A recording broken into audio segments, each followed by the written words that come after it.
Praise the lord. మీ అందరికీ నా హృదయపూర్వక వందనాలు.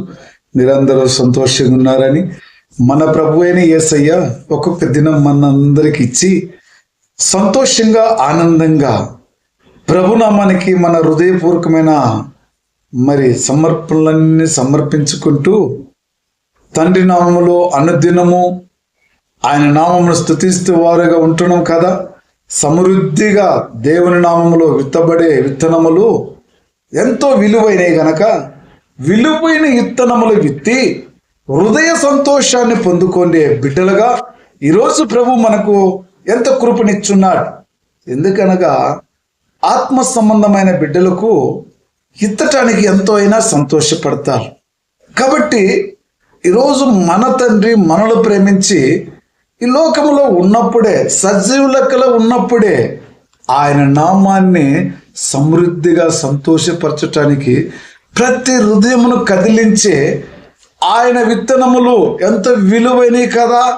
కాబట్టి ఈరోజు నేను కూడా ఆ విత్తనముల విత్తుట వాడులో ఎంతో నీతిగా ఉండి పరిశుద్ధతలో ఉండి ఈత్తబడినప్పుడు అది 30దంతులు 60దంతులు ఫలించటానికి, దేవుని నామాన్ని మయంపరచుకునటానికి ప్రభు మనకు సహాయం చేస్తుంటున్నాడు. మరి ప్రభు ఈరోజు మనల్ని ప్రేమించి మనకిచ్చినట్టు వాగ్దానము 2 కొరింథీ పత్రిక 9వ అధ్యాయం 6వ వచనం. సమృద్ధిగా ఇత్తువాడు సమృద్ధిగా పంట కోయిను. సమృద్ధిగా ఇత్తువాడు సమృద్ధిగా పంట కోయిను.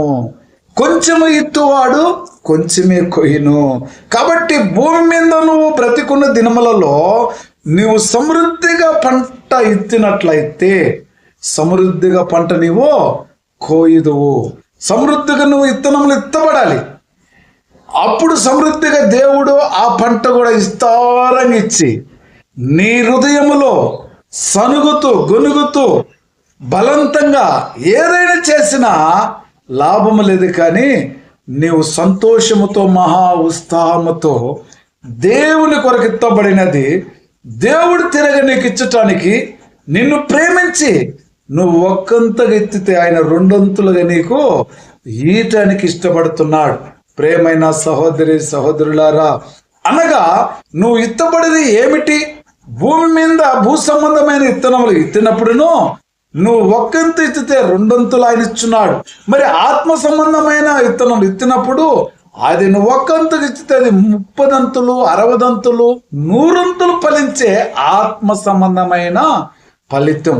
ఆ పంట నువ్వు కోయటానికి నీ దేవుడు నీకు సమృద్ధిగా కృప చూపించేవాడు ఉంటున్నాడు.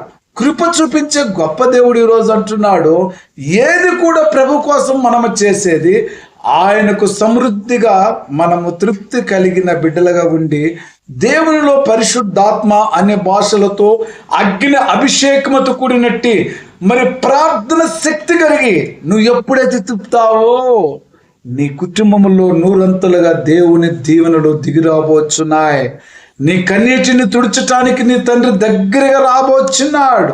సమృద్ధిగా దేవుని సన్నిధులను కనిపించాలి.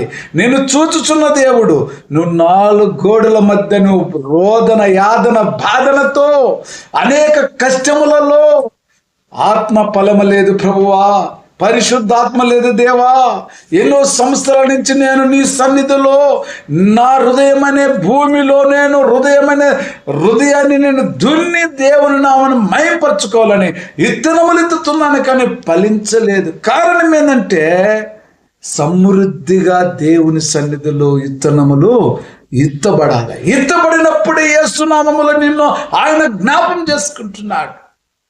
నీ మనవి నీ తండ్రి దగ్గరికి వెళ్ళాలి. తండ్రి చెవి పెట్టే ఆ మాటలు వినాలి.